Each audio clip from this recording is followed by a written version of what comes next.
문 열어라. 반찬만 놓고 갈게. 벨을 누르면서 그렇게 말했다.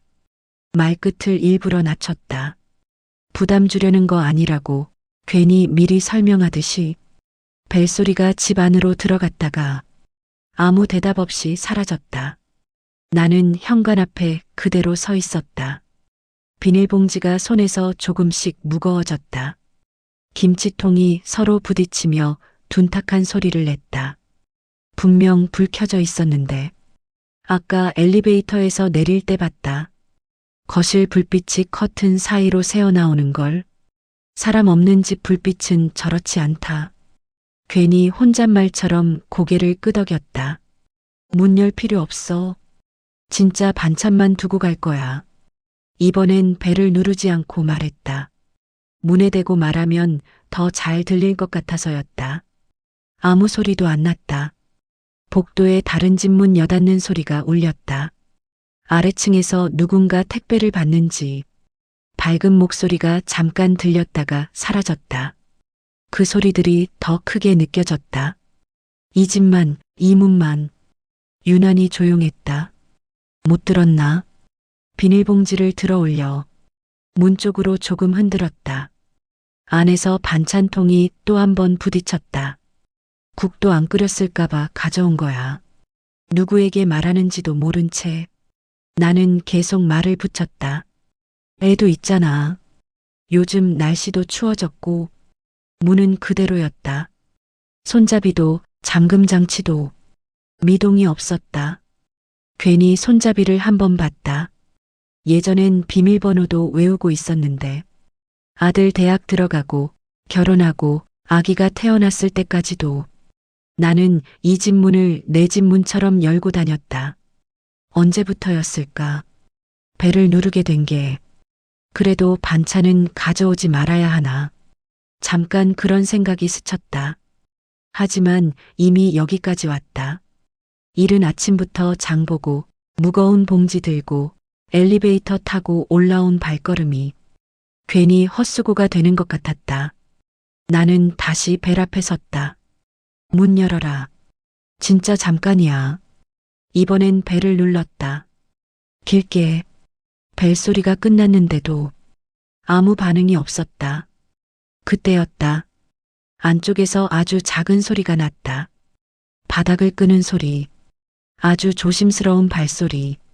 나는 숨을 멈췄다. 있네. 확신이 들자 가슴이 이상하게 뛰기 시작했다. 반가움도 아니고 화도 아니고 딱 뭐라고 말하기 어려운 감정이었다. 안에 있는 거 다 알아. 나도 모르게 말이 그렇게 나왔다. 처음 생각했던 말은 아니었다. 그냥 입에서 튀어나왔다. 문 안쪽이 다시 조용해졌다. 왜 이렇게까지 숨는 거야? 손에 들린 봉지를 내려다봤다. 김치 국물이 살짝 새어 비닐 바닥에 붉은 자국이 번지고 있었다. 새는 거 보이지? 이거 그냥 두면 더 흐른다. 설명하듯 말했다. 설득하듯 말했다. 그 순간 아이 목소리가 들렸다. 엄마. 아주 작게. 문 너머에서. 나는 그 자리에 굳어버렸다. 아이 목소리는 언제 들어도 가슴 한쪽을 툭 건드린다. 그런데 그날은 유난히 더 아팠다. 아이까지 있는데 봉지를 들고 있던 손에 힘이 빠졌다. 있잖아. 그 말밖에 나오지 않았다. 문을 향해 아니면 나 자신에게. 복도 조명이 깜빡였다. 엘리베이터 도착 알림음이 멀리서 울렸다. 나는 여전히 문 앞에 서 있었다. 벨 위에 올려둔 손을 내리지도 못한 채 문만 열어주면 정말 반찬만 두고 갈 건데 그 생각이 점점 변명처럼 느껴졌다. 그리고 문은 끝내 열리지 않았다. 나는 벨에서 손을 떼고도 한참을 서 있었다. 누가 보면 아직도 누를까 망설이는 사람처럼 보였을 것이다. 이 정도면 나도 눈치가 없는 건가. 복도에 서 있는 시간이 길어지자 발바닥이 시큰거렸다. 아침부터 신고 나온 구두가 발 뒤꿈치를 눌렀다. 괜히 그 통증이 서러워졌다. 나는 봉지를 다시 들어 올렸다. 김치 국물이 더 번지기 전에 어딘가에 내려놔야 할 것 같았다. 그럼 문 앞에 두고 간다? 대답을 기대하지 않고 말했다. 그래도 혹시나 문 안쪽에서 아, 잠깐만요 하는 소리가 들릴까봐. 잠깐 숨을 죽였다. 아무 소리도 안 났다. 그래. 이 정도면 됐다. 스스로에게 그렇게 말했다. 하지만 몸은 쉽게 돌아서지지 않았다. 문 손잡이를 마지막으로 한 번 더 봤다. 잠금 표시가 그대로였다. 아들한테 전화해 볼까? 휴대폰을 꺼내 들었다가 다시 주머니에 넣었다. 괜히 더 일이 커질 것 같았다. 괜히 왔네. 작게 중얼거렸다. 내 입에서 나온 말인데 남의 말처럼 들렸다. 그때 인터폰 화면이 켜졌다. 갑작스러워서 심장이 한번 크게 뛰었다. 무슨 일이세요? 며느리 목소리였다. 문은 여전히 닫힌 채였다. 나는 화면을 똑바로 보지 못했다. 카메라 구멍이 마치 나를 들여다보는 눈 같아서 시선을 비켰다. 반찬 좀 가져왔어. 목소리를 낮췄다. 아까보다 더 조심스러워졌다. 놓고 바로 갈게. 말을 마치고 나서야 그 문장이 꼭 허락을 구하는 말처럼 들려 스스로가 작아졌다. 잠깐의 공백. 그 짧은 침묵이 아까 문 앞에서 보낸 시간보다 길게 느껴졌다. 미리 연락 주셨어야죠. 그 말이 나왔을 때 나는 바로 대답하지 못했다. 연락. 가족한테도 연락이 필요해진 건가? 갑자기 생각나서 가져온 거야. 변명처럼 들릴까봐 말끝을 흐렸다. 다음부터는 미리 말씀 주세요. 정중한 말투였다. 그래서 더 아팠다. 나는 봉지를 내려다봤다. 아침부터 준비한 반찬들이 이 순간을 위해 있었던 건 아닌데. 그래 알았다. 그렇게 말했다. 짧게. 더 말하면 목소리가 떨릴 것 같아서였다. 인터폰 화면이 꺼졌다. 문은 끝내 열리지 않았다. 나는 천천히 봉지를 바닥에 내려놓았다.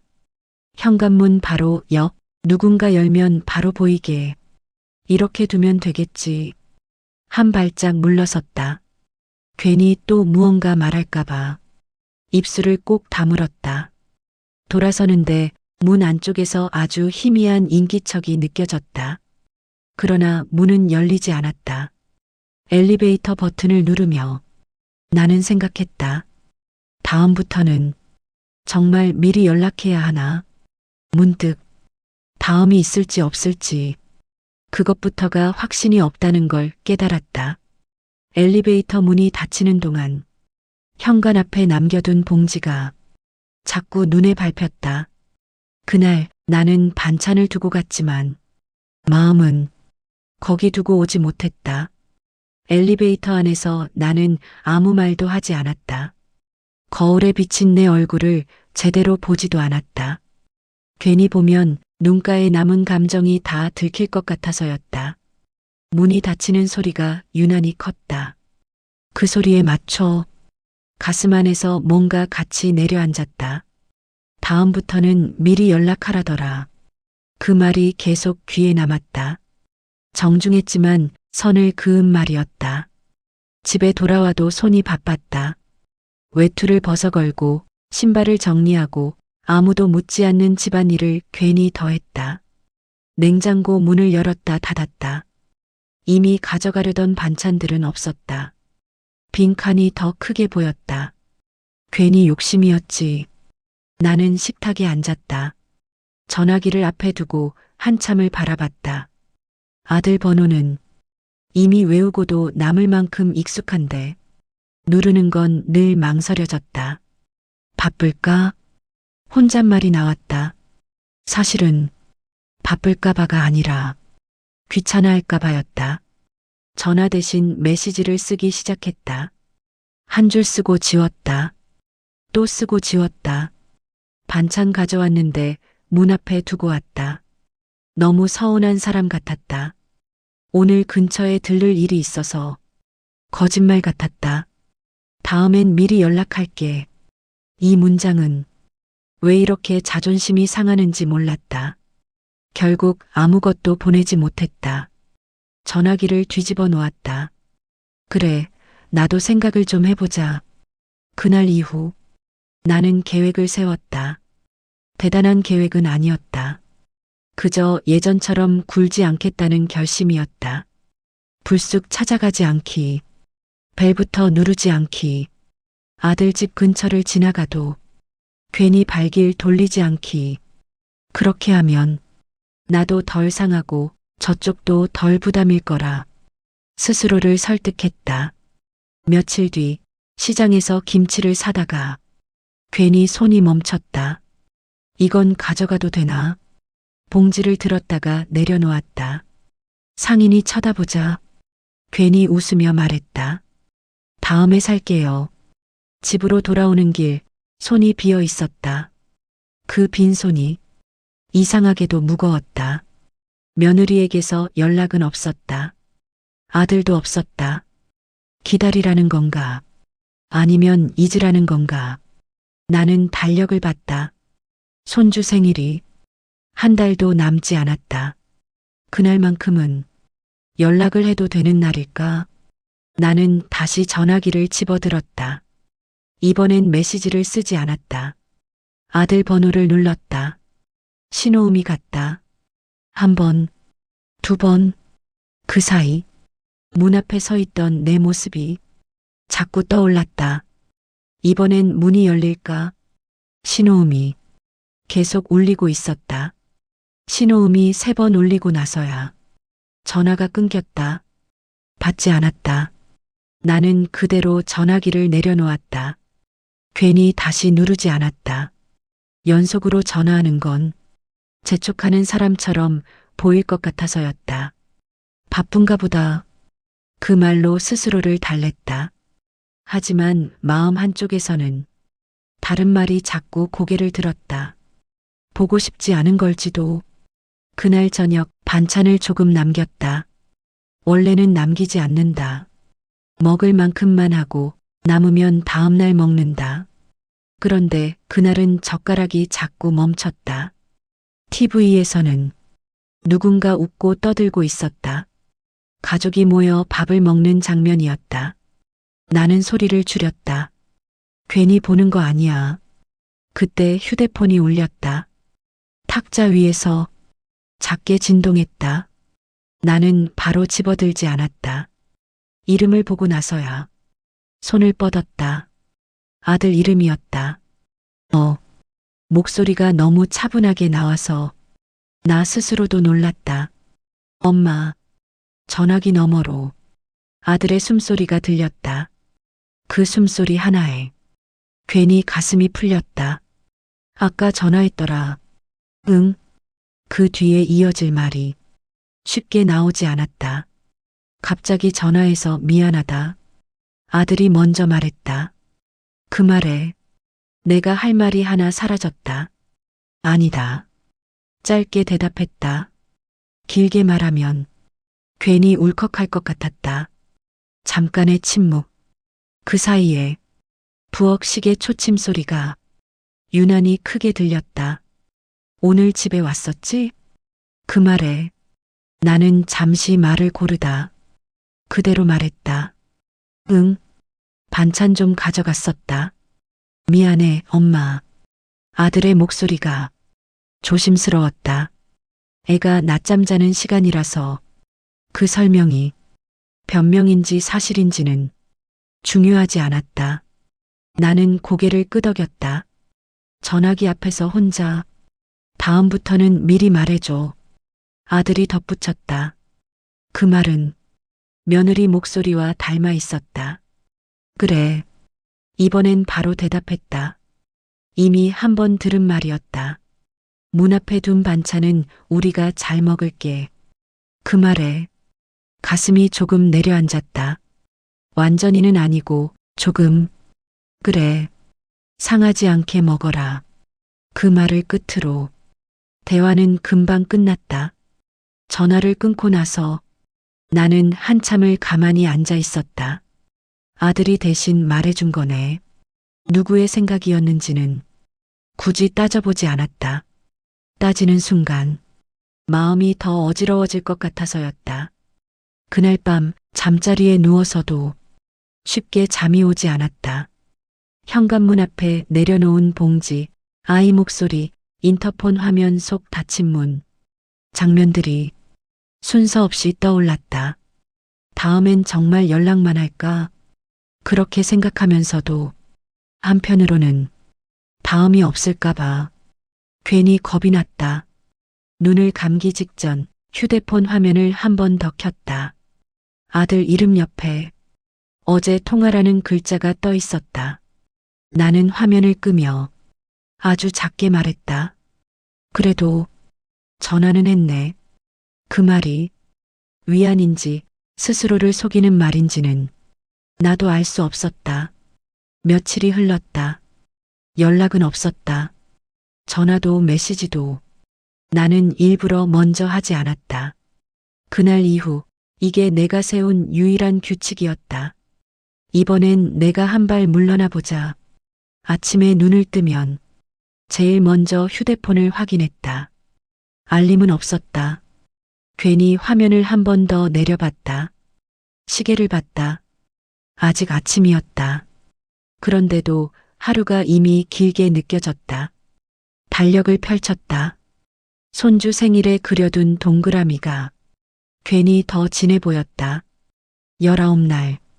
숫자를 다시 세어봤다. 하루가 줄어드는 게 아니라 기다림이 늘어나는 것 같았다. 시장을 나갔다. 평소보다 늦은 시간이었다. 사람들이 많았다. 반찬 가게 앞에서 발걸음이 저절로 멈췄다. 김치 냄새가 코끝에 닿았다. 오늘은 안 사세요? 주인이 웃으며 물었다. 늘 듣던 말이었다. 나는 잠깐 웃고 고개를 저었다. 오늘은 그냥 볼게요. 그 말이 왜 이렇게 어색하게 들리는지 몰랐다. 마치 사지 않는 이유를 설명해야 할 것 같았다. 가게 앞을 지나치는데 손이 자꾸 비닐봉지를 찾았다. 아무것도 들고 있지 않은 손이 괜히 불안했다. 집에 돌아와 냉장고 문을 열었다. 정리된 반찬들, 남은 국, 부족한 건 없었다. 그런데 마음은 계속 뭔가를 더 찾고 있었다. 필요 없는 걸 안 하는 게 이렇게 어려운 거였나? 나는 의자에 앉았다. 아무것도 하지 않고 한참을 앉아 있었다. 저녁이 가까워질수록 괜히 창밖을 자주 보게 됐다. 비가 올 것처럼 하늘이 잿빛이었다. 그날 문을 열었으면 어땠을까? 생각이 다시 그날로 돌아갔다. 문이 열리고 어머님 오셨어요? 그 한마디, 아이 얼굴 한번 보고 고맙습니다라는 말 듣고 반찬 내려놓고 바로 돌아왔으면 그렇게만 했어도 이렇게 오래 남았을까? 그때 휴대폰이 울렸다. 탁자 위에서 작게 진동했다. 나는 바로 집어들지 않았다. 혹시 잘못 본 건 아닐까 싶어서 한 번 더 화면을 확인했다. 며느리 이름이었다. 숨을 한 번 고르고 메시지를 열었다. 어머님, 그날 반찬 잘 먹었습니다. 그 한 줄에 가슴이 잠깐 풀렸다. 정말 잠깐. 그 아래 또 한 줄이 이어졌다. 다음부터는 미리 연락 주시면 저희도 준비하고 기다릴게요. 기다릴게요. 그 단어에서 눈이 멈췄다. 기다린다는 건 어디까지를 말하는 걸까? 연락을 하면 문을 열겠다는 뜻일까? 아니면 연락하지 않으면 오지 말라는 뜻일까? 나는 답장을 쓰기 시작했다가 지웠다. 그래, 다음엔 연락할게. 이 문장은 너무 순했다. 그날은 미안했다. 이 말은 내가 더 작아지는 것 같았다. 알았다. 너무 차가웠다.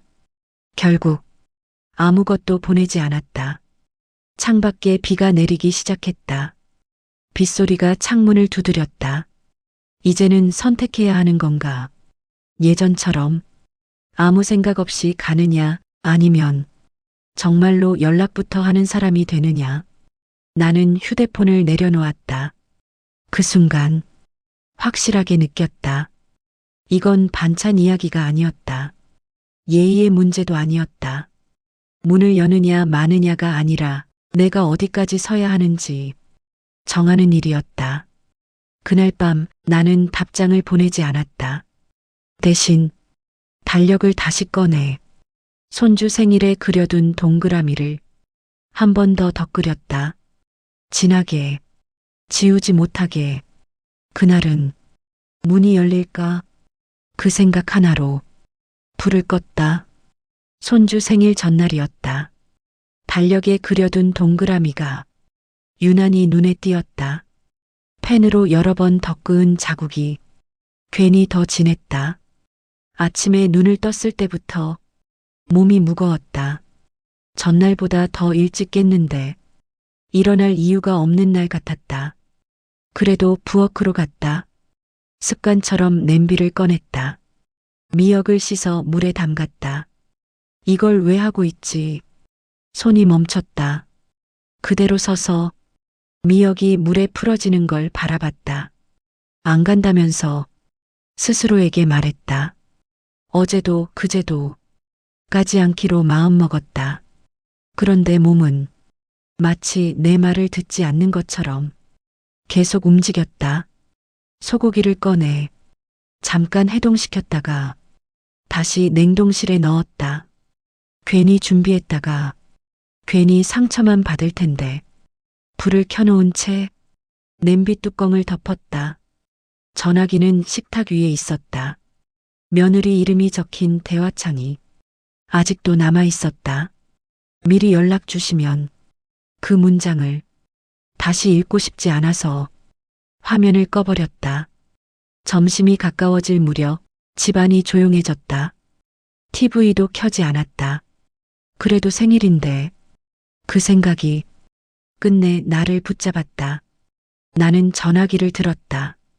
이번엔 오래 망설이지 않았다. 아들 번호도 아니었다. 며느리 번호를 눌렀다. 신호음이 울렸다. 한 번, 두 번, 그 사이 별 생각이 다 들었다. 받지 마라. 받아라. 아무 말도 하지 말자. 세 번째 신호음에서 전화가 연결됐다. 네, 어머님. 그 목소리는 늘 그렇듯 차분했다. 감정이 보이지 않는 톤이었다. 내일 애 생일이잖아. 그 말부터 꺼냈다. 다른 문장은 준비되지 않았다. 네. 짧은 대답. 그 짧음이 괜히 더 길게 느껴졌다. 혹시 잠깐 들러도 될까? 말을 끝내자마자 후회가 밀려왔다. 너무 바로 물어봤다. 전화기 넘어가 조용해졌다. 그 침묵 속에서 내 심장 소리만 들리는 것 같았다. 저희가 내일 밖에서 식사하기로 해서요. 말투는 정중했다. 선을 긋는 말이었다. 아, 그래. 그 한마디를 꺼내는데도 힘이 들었다. 그럼 선물만. 말을 끝내기도 전에 대답이 왔다. 문 앞에 두시면 저희가 받을게요. 문 앞. 그 단어가 천천히 가슴으로 내려왔다. 알았다. 나는 더 말하지 않았다. 말을 하면 목소리가 흔들릴 것 같아서였다. 전화를 끊고도 한참 동안 전화기를 손에 쥔 채 서 있었다. 냄비에서 물이 끓기 시작했다. 뚜껑이 덜컹거렸다. 그 소리를 듣고서야 불을 껐다. 결국 또 문 앞이네. 국은 만들지 않았다. 미역은 그대로 버렸다. 해가 질 무렵 선물을 꺼냈다. 며칠 전 미리 사둔 것이었다. 포장지를 꺼내 들었다가 다시 넣었다. 괜히 더 부담일까봐 비닐봉지에 그대로 넣었다. 그날처럼 집을 나서며 거울을 봤다. 머리가 헝클어져 있었다. 상관없어. 문 앞에만 둘 건데. 아들 집 앞에 섰다. 복도는 조용했다. 그날과 똑같았다. 벨은 누르지 않았다. 이번엔 아예 손도 올리지 않았다. 조심히 문 옆에 봉지를 내려놓았다. 이번엔 발소리를 숨기지 않았다. 일부러 조금 크게 걸었다. 그래도 문은 열리지 않았다. 엘리베이터 문이 닫힐 때 나는 고개를 숙였다. 여기까지인가 보다. 그 생각이 이상하게도 차분하게 들렸다. 집에 돌아와 불도 켜지 않은 채 소파에 앉았다. 손주 생일날 밤 나는 혼자였다. 시계 초침 소리가 집안을 채웠다. 그 소리를 들으며 처음으로 확실하게 느꼈다. 기다리는 사람이 된다는 건 문을 두드리지 않는다는 게 아니라 스스로를 안으로 접는 일이라는 걸. 그리고 그날 밤 나는 아무도 기다리지 않기로 처음으로 마음먹었다. 아무도 기다리지 않기로 마음먹은 다음 날 아침 나는 평소보다 늦게 눈을 떴다. 알람도 꺼두고 시계도 보지 않았다. 일어나야 할 이유가 하나 줄어든 기분이었다. 부엌으로 가서 빈 냄비를 다시 제자리에 넣었다. 미역은 이미 버렸고 도마 위에는 아무 흔적도 남아있지 않았다. 이렇게 하면 되는 거였네. 허탈한 웃음이 나왔다. 그동안 왜 그렇게 혼자서 바빴는지. 전화기는 소파 옆에 있었다. 어젯밤 그대로였다. 알림은 없었다. 나는 일부러 들여다보지 않았다. 확인하는 순간 다시 무너질 것 같아서였다. 그날 오후 아들이 전화를 걸어왔다. 예고 없이 울린 벨소리에 심장이 먼저 움찔했다. 나는 한 박자 늦게 받았다. 엄마. 아들 목소리는 평소와 같았다. 그래서 더 긴장이 됐다. 어제 선물 고마웠어. 그 말에 나는 잠시 말을 잃었다. 봤구나. 문은 열리지 않았지만 봉지는 사라졌을 것이다. 그래. 짧게 대답했다. 더 묻지 않았다. 어디서 받았는지, 누가 나왔는지. 애가 되게 좋아했어. 그 말이 가슴을 한번 세게 쳤다. 좋아했다면 된 거지. 그렇게 생각하려 애썼다. 그런데 다음 말이 예상하지 못한 방향으로 나왔다. 엄마. 아들이 잠시 말을 멈췄다. 숨을 고르는 소리가 들렸다. 어제 엄마가 문 앞에 두고 간 거 나중에 알았어. 나는 아무 말도 하지 않았다. 그 다음 말을 기다릴 수도 기다리지 않을 수도 없었다. 그때 애가 말하더라. 아들 목소리가 낮아졌다. 할머니 또 문 앞에 있었어? 라고. 그 말에 숨이 턱 막혔다. 아이는 다 알고 있었구나. 그 말을 듣는데 좀 그랬어. 아들은 말을 골랐다. 내가 상처받지 않게, 아니면 자기 마음을 다치지 않게. 그래서 내가 먼저 물었다. 이상하게도 목소리는 담담했다. 그래서 내가 문을 열었어. 그 순간 시간이 멈춘 것 같았다. 뭐라고? 어젯밤에. 아들은 계속 말했다.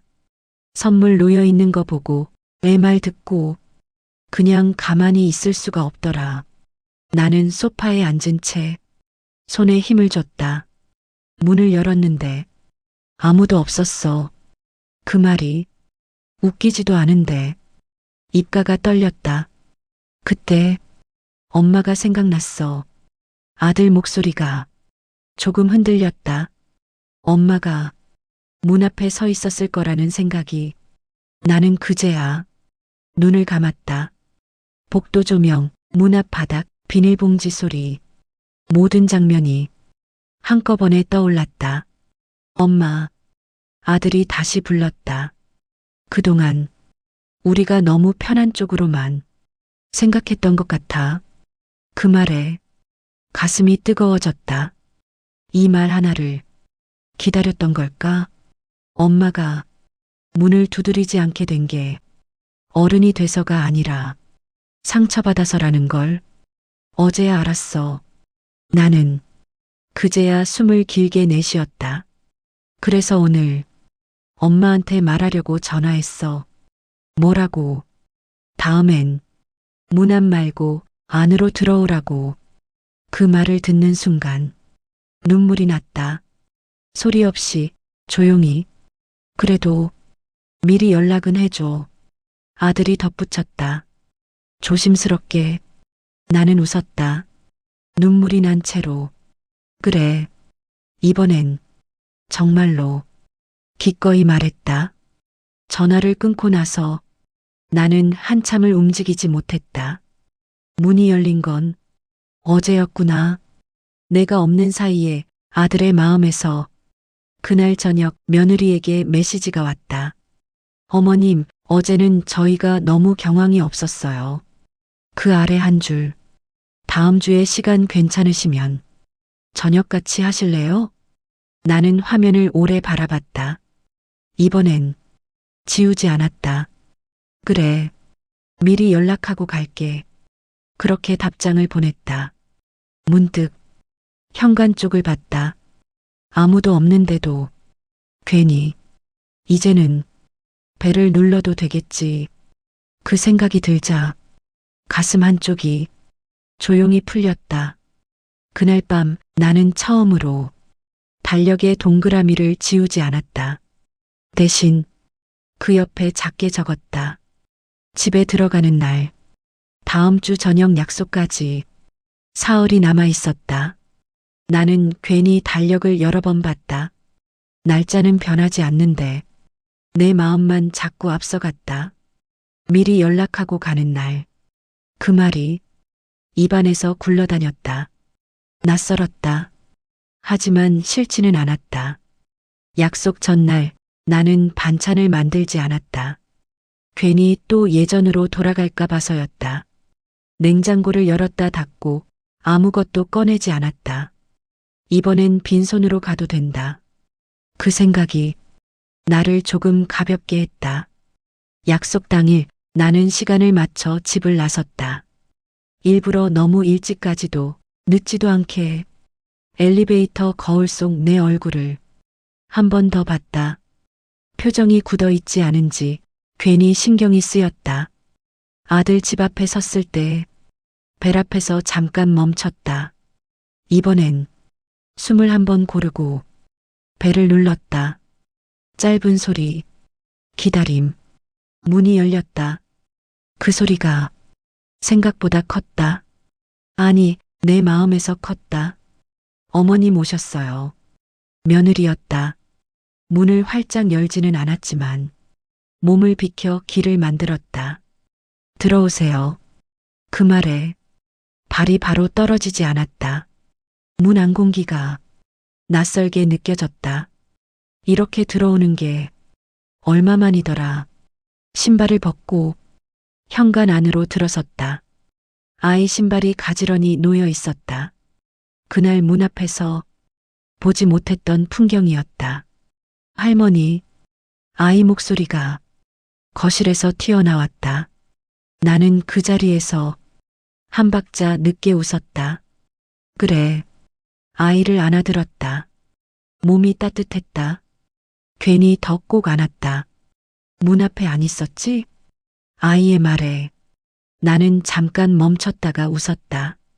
오늘은 안 있었어. 아들이 나왔다. 괜히 어색하게 웃으며 말했다. 엄마. 그 한마디에 가슴이 조용히 내려앉았다. 식탁에 앉았다. 이미 차려진 밥상이 있었다. 내가 만든 반찬은 하나도 없었다. 그게 서운하지 않았다. 며느리가 물을 따라주며 말했다.